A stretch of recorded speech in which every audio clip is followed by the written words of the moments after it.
welcome to the Backstage Creative, the podcast that focuses on the people who work behind the scenes of theater. My name is Krista Copper. Today I'm joined with sound designer and musician Justin Ellington. Justin is based in New York City, and he has just a ton of wisdom to share based off of his experiences working both in the theater and in the music industries. If you want to learn more about Justin, head on over to the Backstage Creative Facebook page. That's where I've been doing kind of unofficial show notes. I'll post guests' websites or, work that they've done. Head on over there, like that page, and you'll always be up to date. Here's my conversation with Justin Ellington.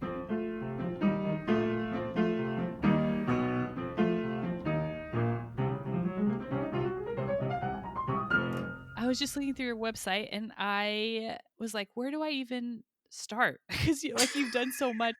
At some point, we're definitely going to talk about Usher. But yeah, I think maybe the best place to start was just your background, where you're from, how you got into the music industry, into the theater industry, any schooling you went to, and how just kind of how you got to where you are today. Sure.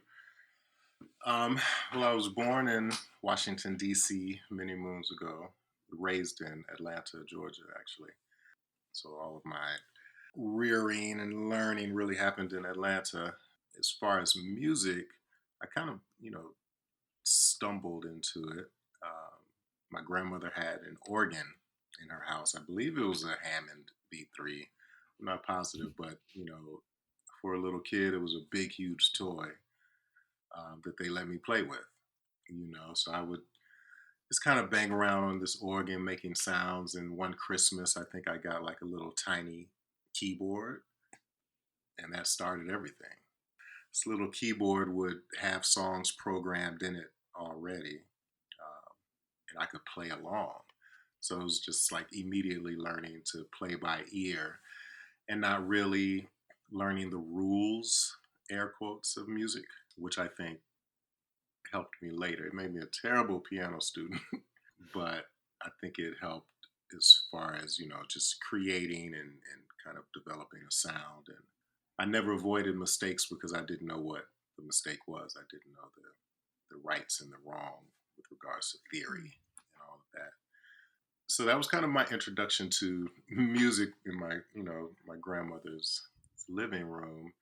And, I would kind of fumble around and just play with the piano and make sounds, and I'm sure drive my parents crazy because there was like no recognizable song ever. I still had their support. And one day on a field trip, I met a girl, and I was in the eighth grade, and the field trip was out of town, outside of Georgia somewhere. I met this girl, and she was from Tennessee, and I was from Georgia. We started a long distance relationship, whatever that meant, in as kids. So it was literally just talking on the phone at night. That was the nature of a long distance relationship. But one day, in the most cheesiest of fashions, I would put on classical music, for example, and make up stories to whatever the music was doing. So if the music was charged and moving fast, and the animal was being chased or whatever, pretty much just recalling all the cartoons that I had ever seen, and just how music matched up with action and emotion. And I think from at that moment, I turned into more of a storyteller with music, getting a sense of harmony and how a collection of notes can make you feel. Be it happy, sad, confused, longing, wanting more.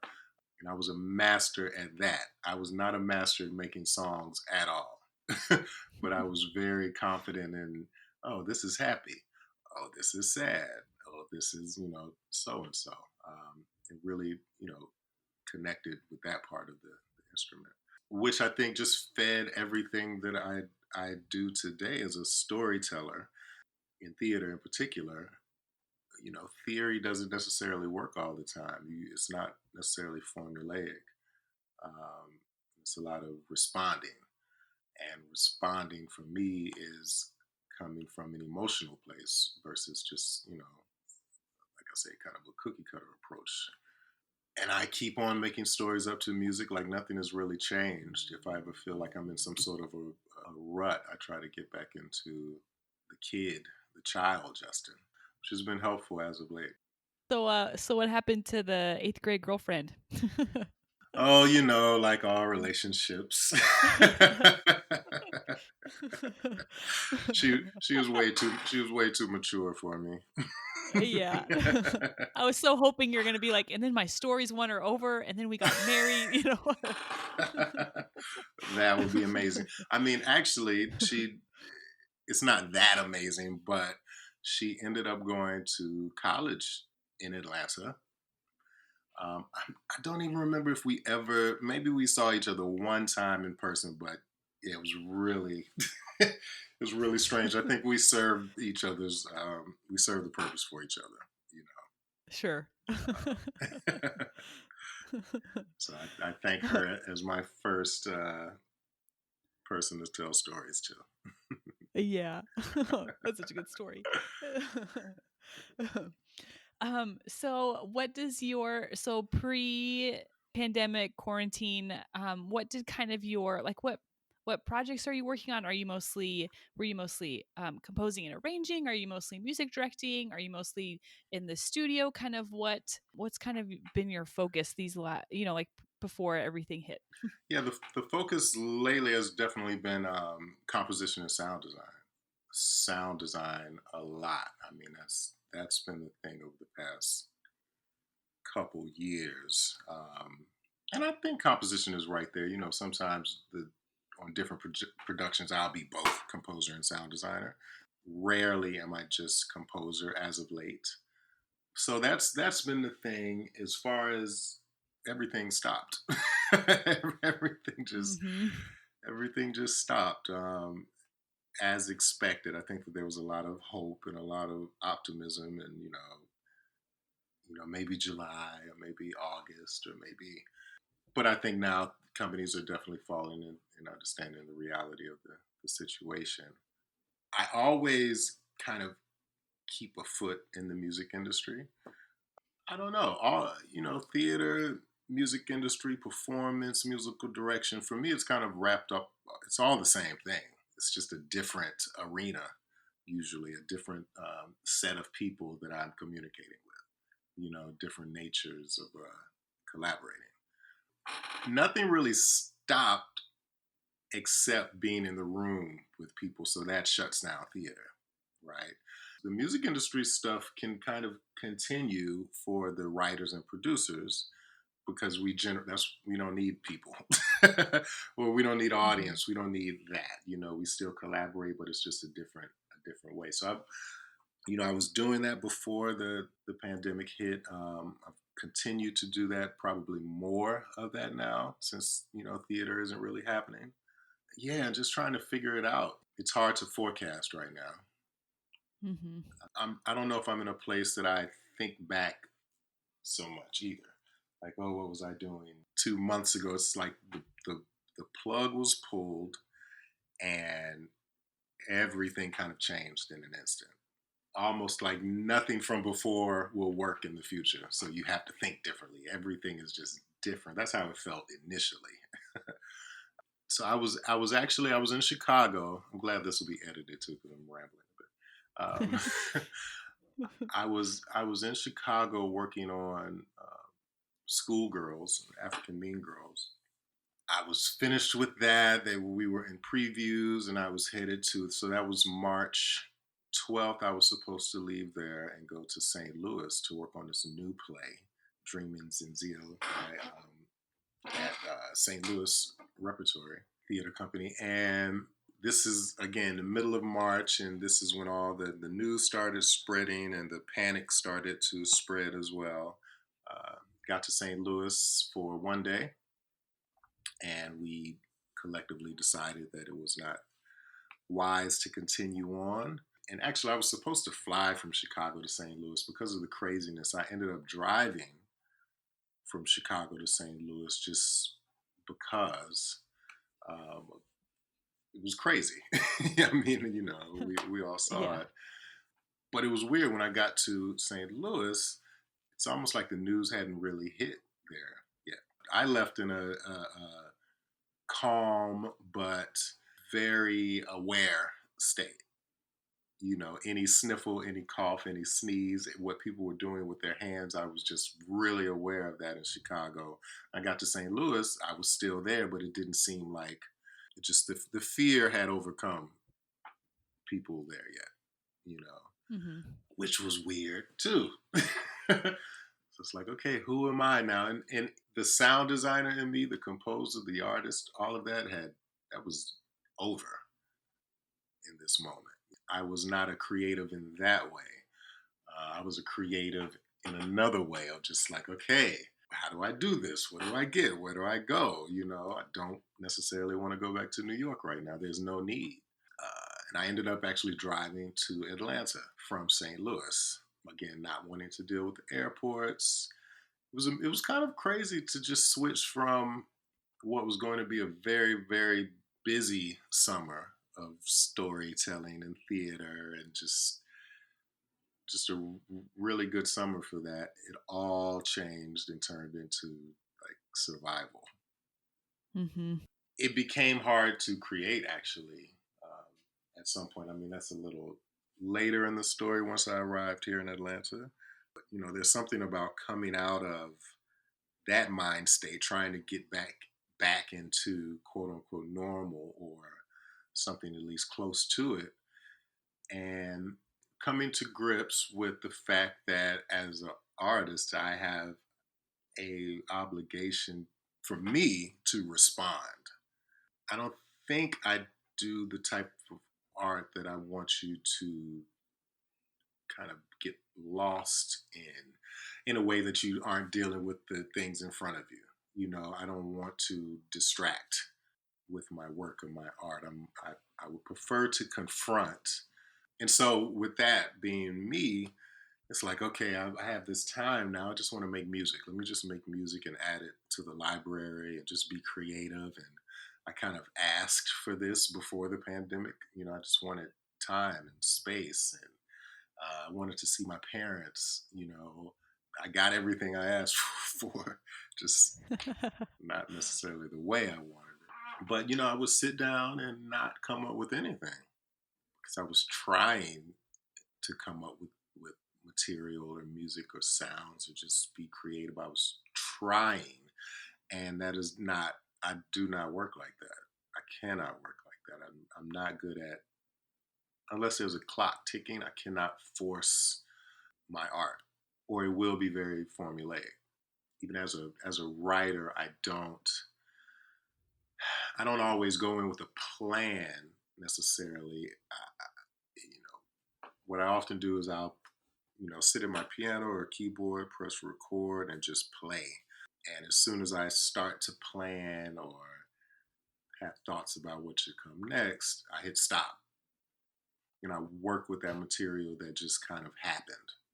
And so that's just in my process. And it was kind of very challenging to get into that because my mind was so active and so involved. It was hard to kind of just let go and receive, for lack of better words. I was in the way, you know. The world was in the way.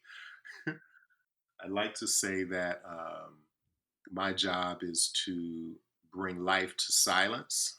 I need to start at silence, and that first silence is in me. You know, it's in my head. So just achieving that silence, I'm sure I got tangential in that response, but it's interesting, interesting times. That's for sure. I was talking to someone and they were saying one of the biggest challenges that they see with artists is like that inability to let go, whether it's letting go of what you thought maybe a design should be, or as a musician, Hmm, like letting go of what you think the piece should be. So I like that you mentioned in your composition process, you think a lot about like letting go and just receiving and just letting it happen because it will. But a lot of times we're in our own way. absolutely, most times. So when you're sound designing, what does that process look like for you once someone calls you up and asks you to be the sound designer for a show? What does that look like? Well, yeah, I'll usually get a an email that's subject line says interest and availability. 9 times out of 10, I'm interested. The availability is always the part to confirm. But I'll dive in and read. I won't, on my first read through is usually not like a detailed read. It's more of a scan for structure, how sound is kind of used. Is there music? Just more of the requirements of the script at that first glance. And I'll usually know at that point, like, okay, there's interest, and interest doesn't mean yes, but yeah, I'm definitely interested in talking more. And then after the conversation with director, usually I go back and have a read again with all the information that that person has given me, just kind of how they see the world, how they imagine sound being used, so forth and so on. And that gives me a more informed read and will give me a definite yes or I don't think I'm right for this play.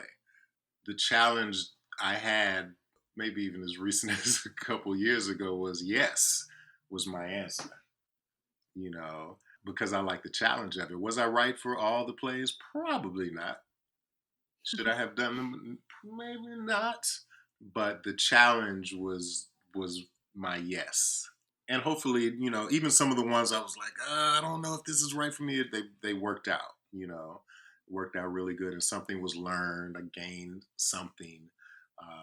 Hopefully, offered new perspective. Definitely got new perspective.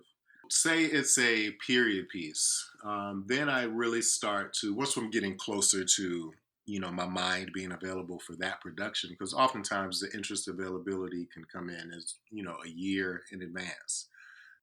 From that point up until first rehearsal, there may be a series of design meetings and just kind of again talking about the world with your other collaborators, just to kind of get on the same page. And something I like to do is as much as I can let you hear what I'm thinking, the better. I don't want to play a guessing game when we don't have to.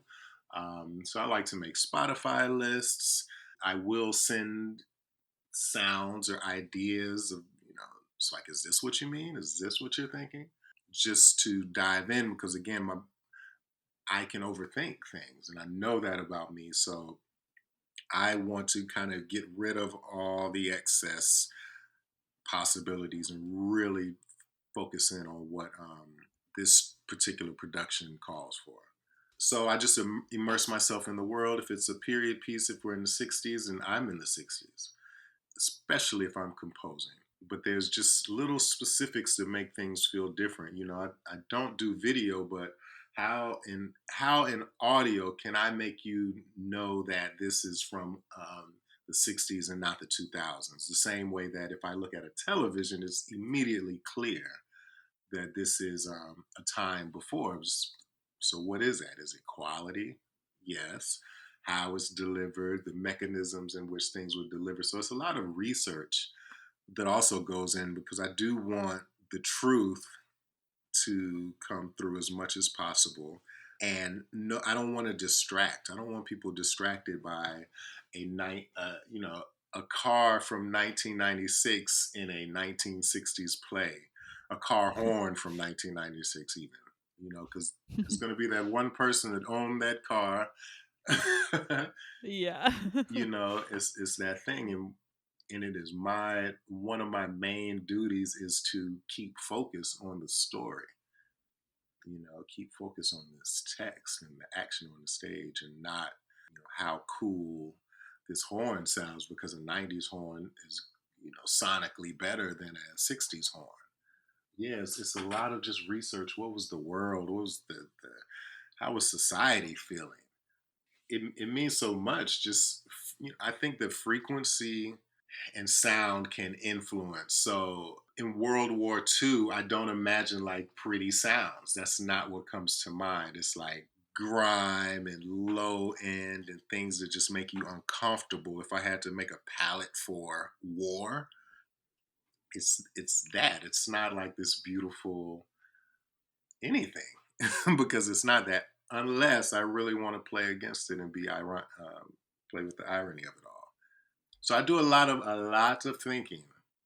I do a lot of thinking and getting it wrong on my own as far as my process. And I will live in what is wrong because there's something in there that might be right. There might be one little thread that made me even go in that direction in the first place.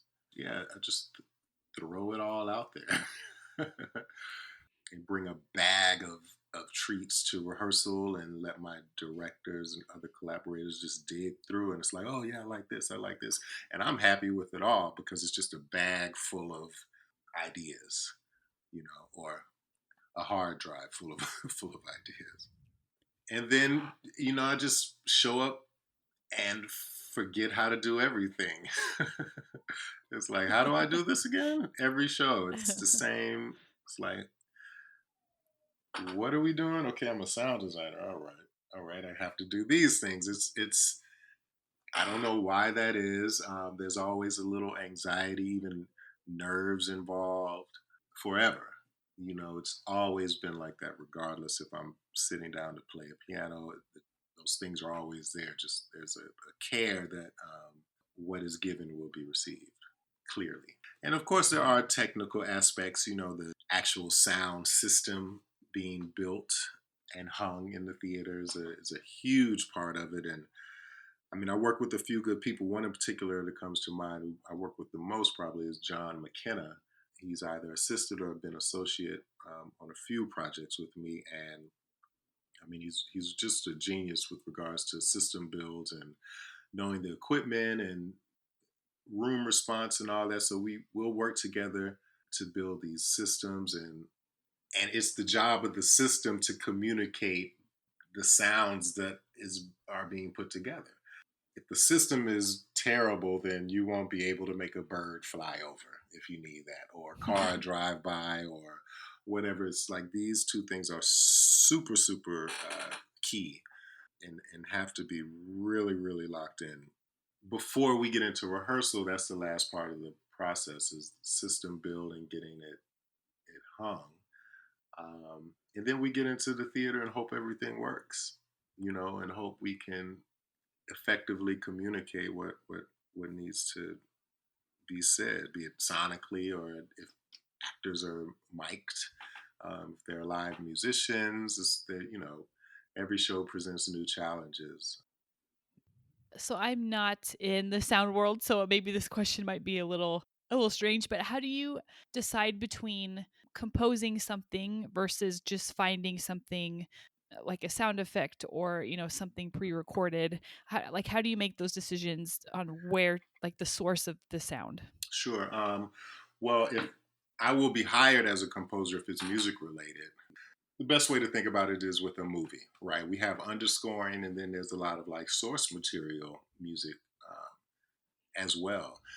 And sometimes that source material music is just important because we really need to really put an audience in a place, or put an audience in a particular emotion, or very much highlight who this character is, right?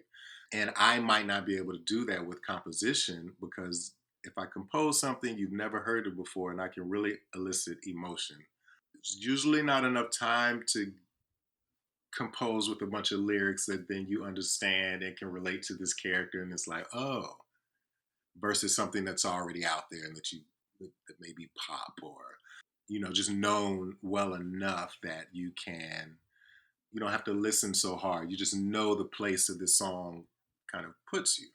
So I worked on The American Clock is a good example. It's set in the late 20s, and there are a few moments where period pieces are there. And I think they have to be there because they speak directly to the time. This is right around Great Depression. And there are just certain songs. I could write a song and it could be spot on with regards to subject matter, but there's going to be nothing that translates like a Dylan song about the state of the world. Life's a bowl of cherries. Just the idea and the sound of that says a lot more than you having to sit through 30 seconds, 45 seconds, a minute of a new piece. So my compositions are typically used to push and get emotion and maybe give subtext, whereas the source material I'll use usually for placement, like clear placement of somebody's, I don't know, mental state, time period. You can get a lot more specific, I think, with found material. With regards to soundscape and sound effects, oh man, they come from everywhere. Be it me walking around recording. There are extensive libraries of sound effects, which are really great in a crunch. And if you need something really fast, it's great. Just know that somebody else has that exact sound, that exact effect.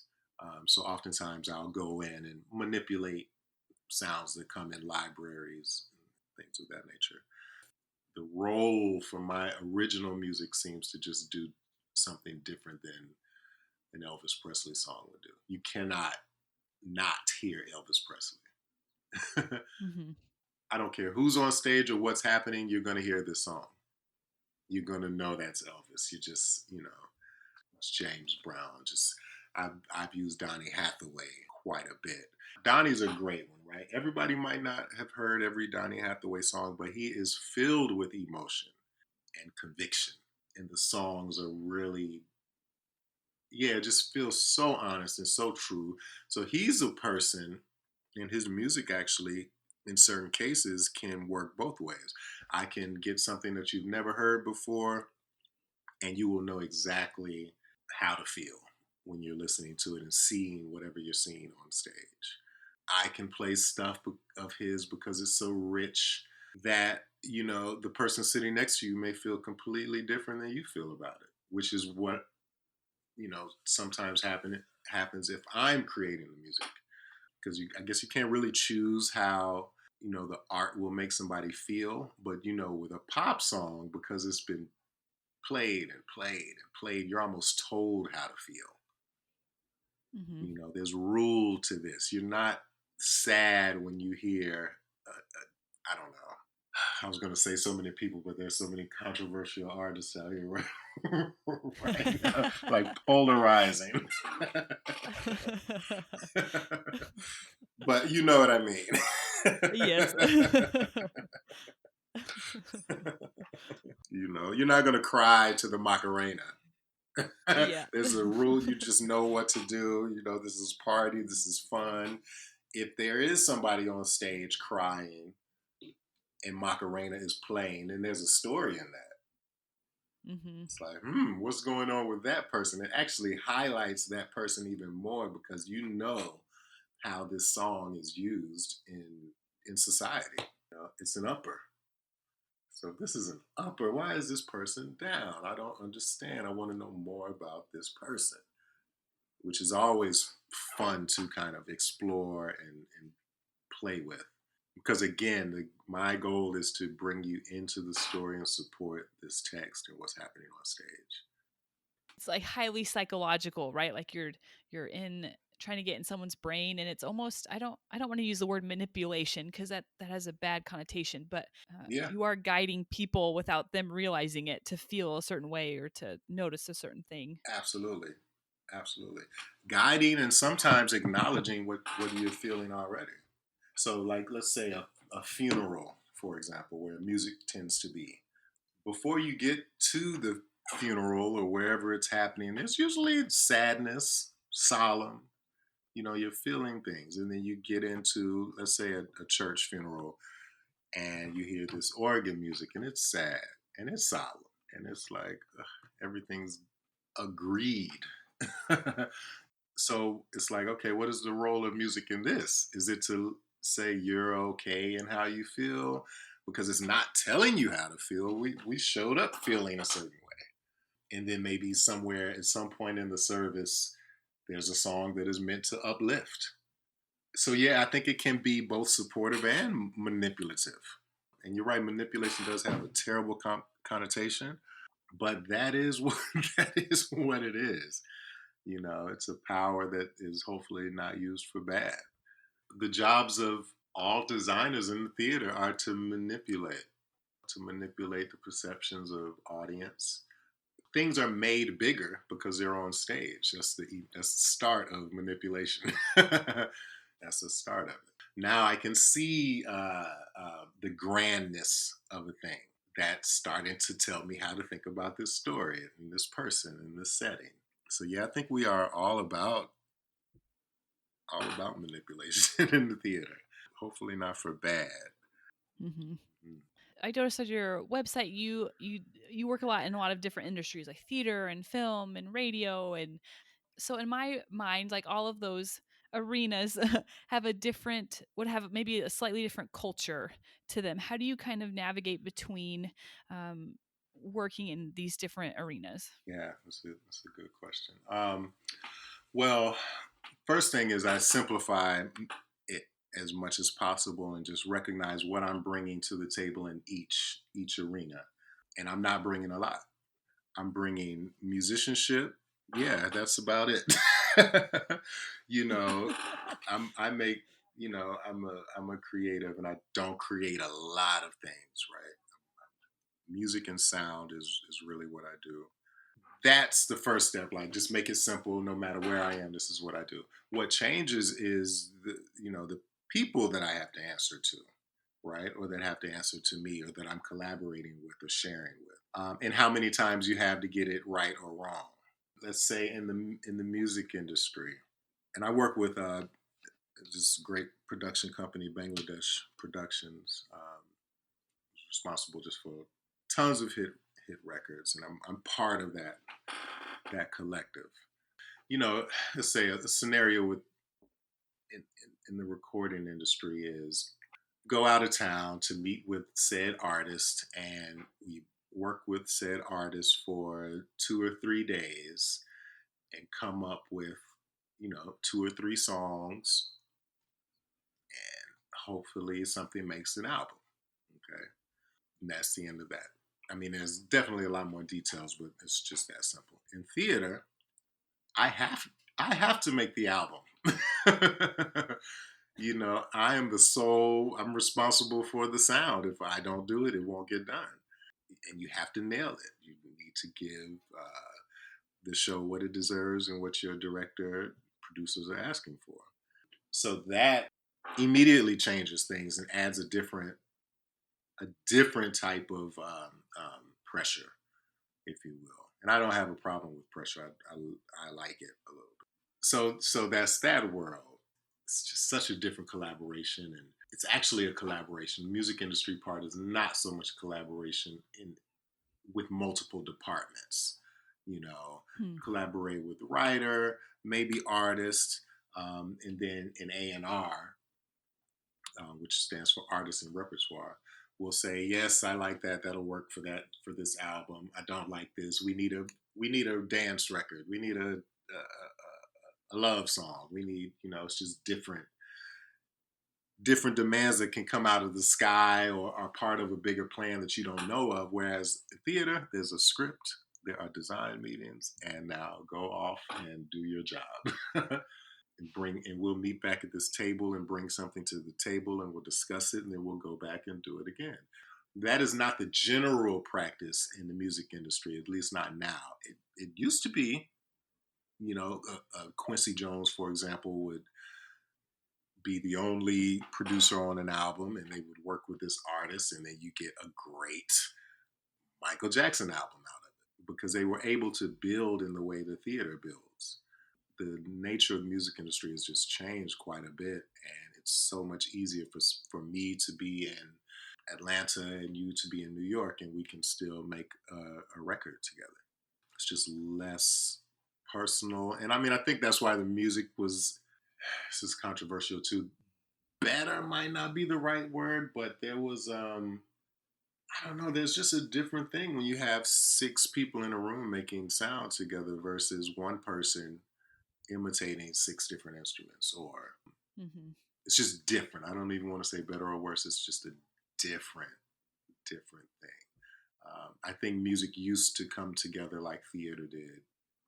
As a performing musician, it's kind of the same too. I mean, that's a little bit more varied as far as like what it's going to be, because yeah, that may even be more varied than theater, because I get to live in a theater piece for a bit, whereas gigging if you will, could be different every night. It's completely different. The set changes, the order of music changes. I mean, who knows if you're out on the road on tour, which I've done.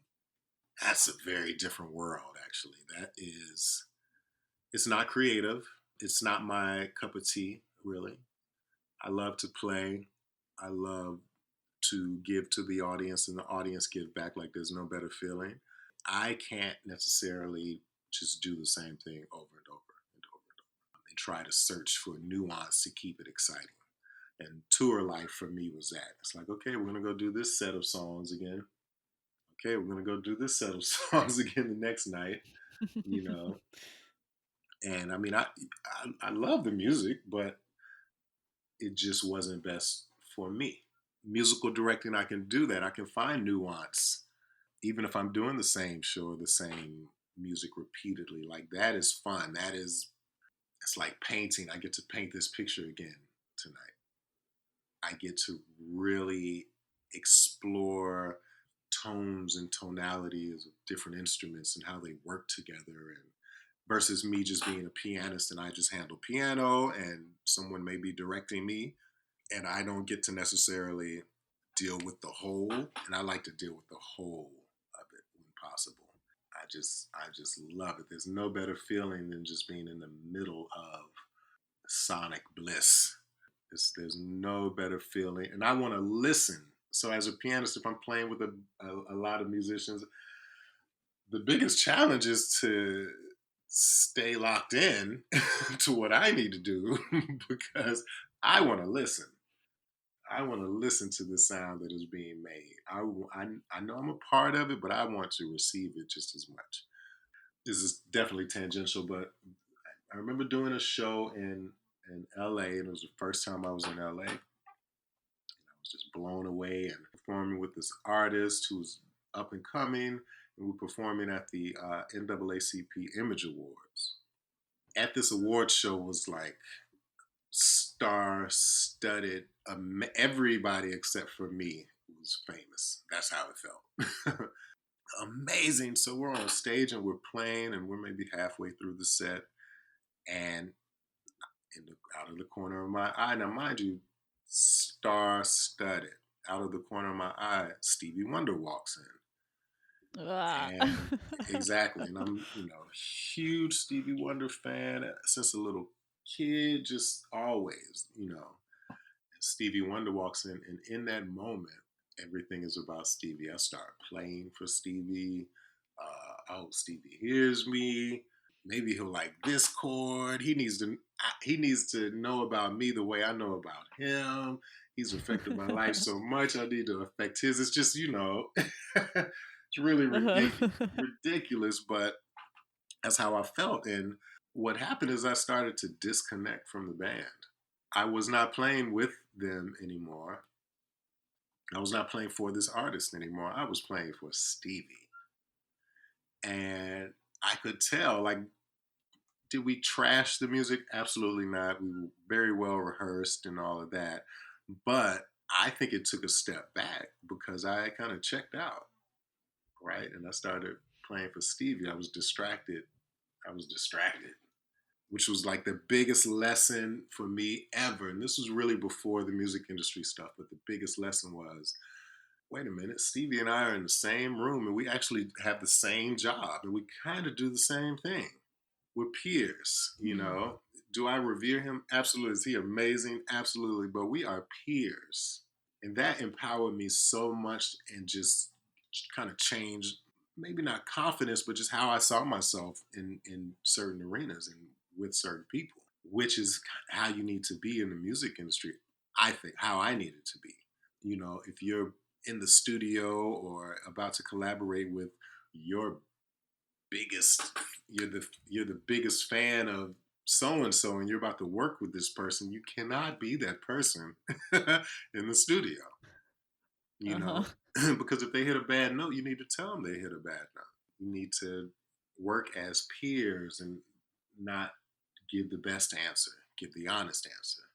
And all of that actually translated into fearlessness in theater. because I'm like, oh, theater is like a cakewalk compared to the music industry and the pressures and the attitudes and it's not a nice industry necessarily. Theater is nice.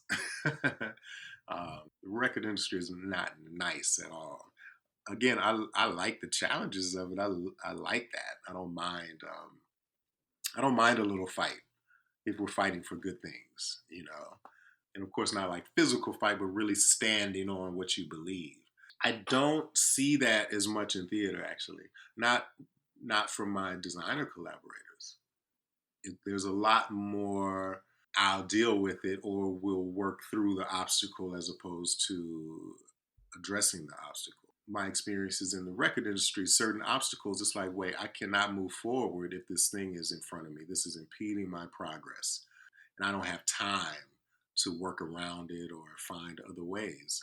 So you really kind of get trained into addressing problems at the point because this cannot impede my success. In theater, just in my experiences, I notice people will not always address problems head on when they're there. You know, you may hear about it later. You may hear about it in conversations at a bar of problems they had with this person and that person. Well, I'm not in corporate land, but I understand how you have to govern yourself in the corporate world. You can't say everything that you're feeling. It's not necessarily a safe space for that. And it's some levels, I think, in theater, it kind of gets to that. Like job security becomes so important, which I understand because there's not a lot of jobs out there, right? People are fighting for the little bit of money that is there, the little bit of opportunity that is there. So survival tells you to not mess that up. My survival tells me that I have to confront it or it will mess me up eventually. Hmm. It's not going anywhere. And I can't have a problem with something that I didn't address, especially if it comes back and keeps happening. That I recognize in theater more than anywhere else. And mind you, that's changing now. Nobody's been in rooms to really see things play out, but people are definitely being vocal right now, definitely speaking on issues and problems and things that need to change, just bringing clarity, raising empathy. I think all of this is important. And I'm not at all discounting someone who didn't speak up when they were confronted with the problem, because again, it's not easy. And there's something about job security and the pressure of being able to work in theater. If you commit to working in theater, you commit to it. And once you get in deep enough, it's like, okay, this is what I have, and I cannot lose this. Reputation spreads very fast in theater, very fast.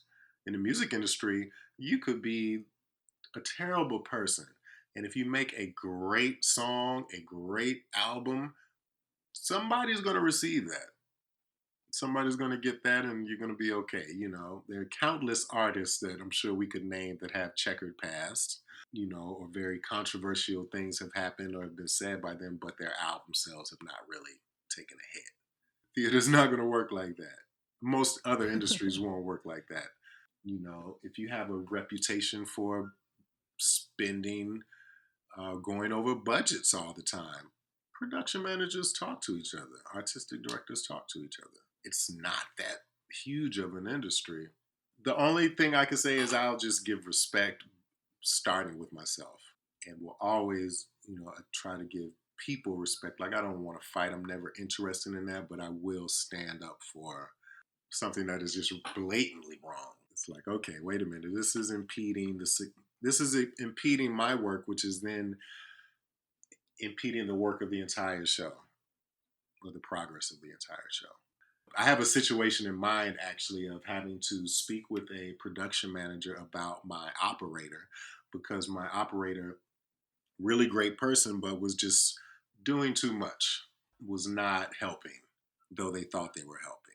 I talked to the operator first, just like, hey, we could tighten this up, we could work on this, and so forth and so on. It continued to happen, so I just went and spoke with the production manager, like, hey, this is what's going on. It's nothing personal, but I think you should know this is a reputable company. people should come in and be able to work and not be slowed down by you. To my surprise, I was thanked by the production manager. I was eventually thanked by the operator. He told me that, many designers, it would always start off cool, and at some point in the process it would just get uncomfortable and they wouldn't talk to him, and it would be this funky energy, but he never knew what it was. So he thanked me for speaking up and kind of saying what it was. He had no idea. He just wasn't aware.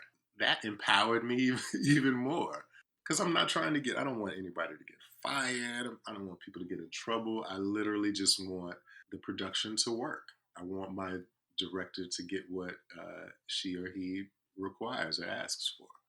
You know, it's literally that simple. My eyes are on the prize.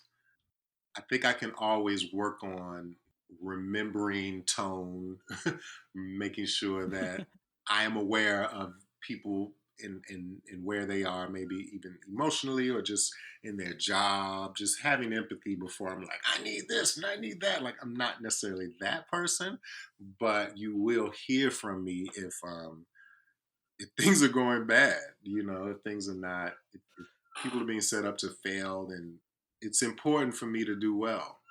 There's not a lot of black sound designers, and I don't feel like I represent all black people, but I think that there needs to be awareness that this job exists, and nobody will be aware if I'm screwing it up, or if any of my other peers are screwing it up. For example, we hear about, kind of historically, there's like the first black this, the first black that, the first black this, which is an Hmm. entirely different podcast I'm sure we could get into. Until you hear that some of these things exist, you don't know that you can do it. You don't Hmm. know if it's for you. Yeah, it's deep in itself, but I think it's a real thing to be able to look into an arena and see yourself means that you may be welcome in that arena. For sure. And I take that responsibility to just show the different places that one can flourish, that a little black kid can see themselves. And when you think of music, it's not just producer, which is great, but that's the thing that is seen. It's not just produce. We don't even see musicianship on the same level as we used to, because bands are electronic. Bands are, we just don't see that, on the same level. And so it's just the optics. It's like, what does a little kid that looks like me, what do they see? Where do they see themselves? In what arenas? Okay, so we know sports and entertainment. What aspects of sports and entertainment?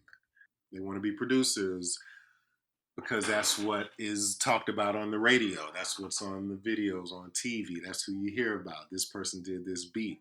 That is great. Just know that with those same skills, you can also be doing this and this and this and this and this. It's like diversifying your talents. I think is a huge thing for me to show people, which is why my bio looks like it looks.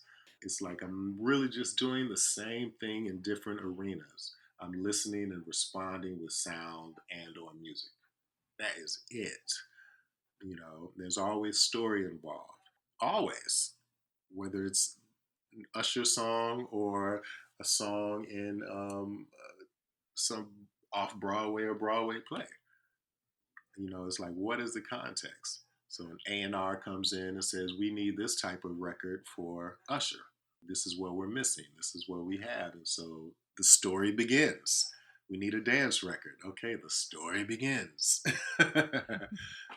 Just start to tell that story.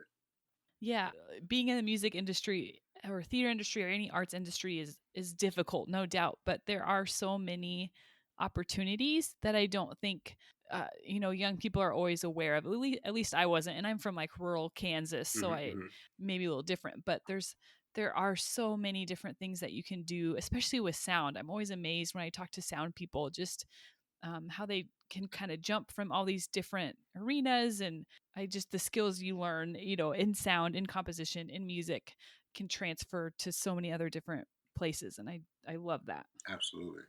It's very rewarding to be able to kind of flow in and out.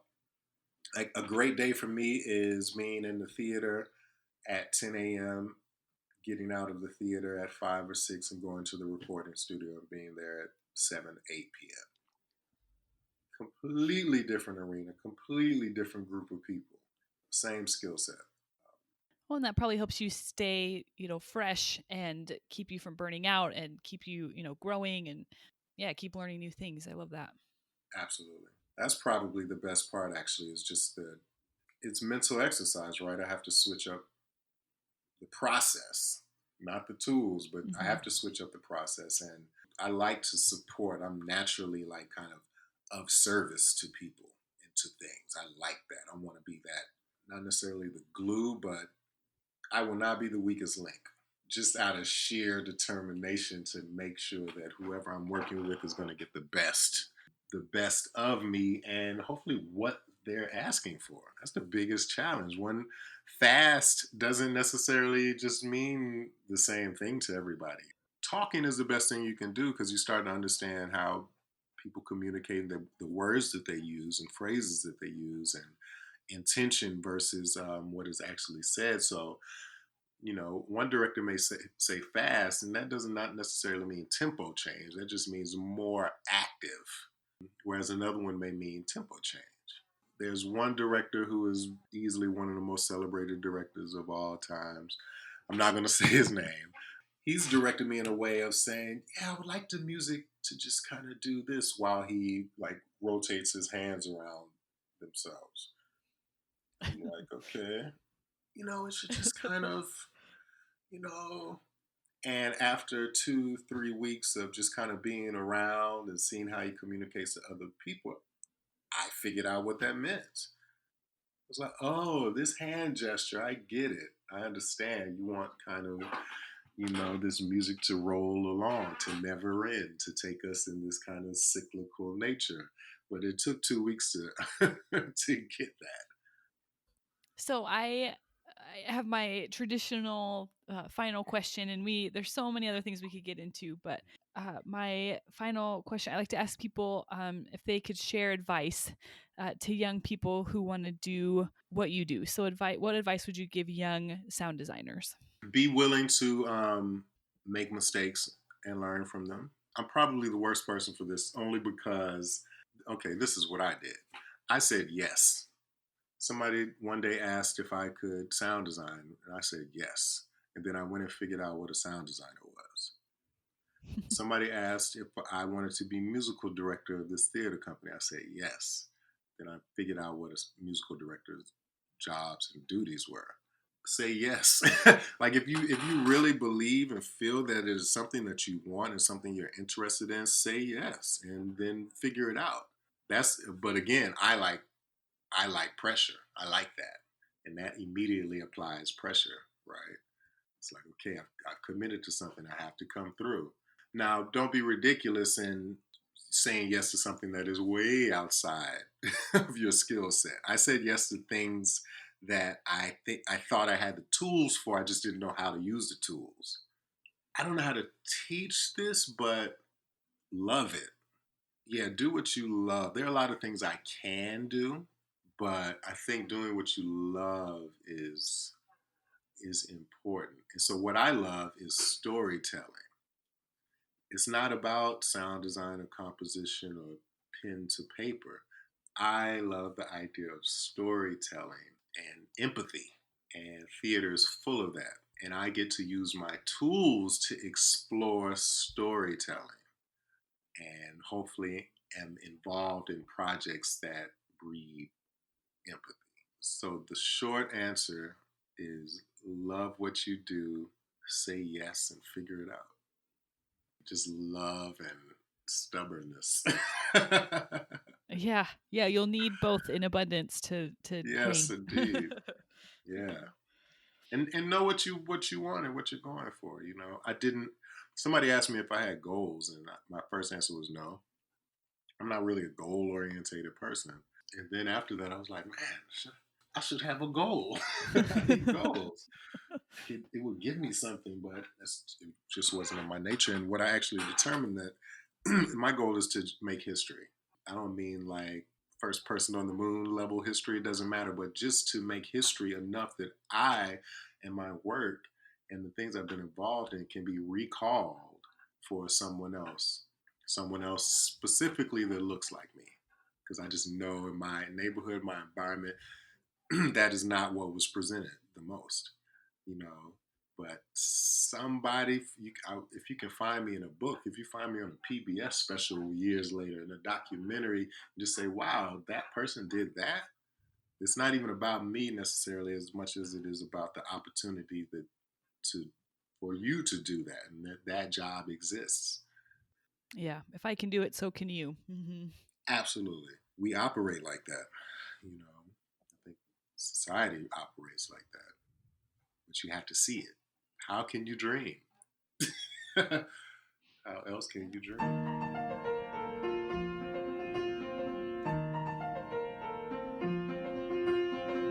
The music for the Backstage Creative was improvised and performed by Ian Leroy, and the logo was designed by Zach Rimbold.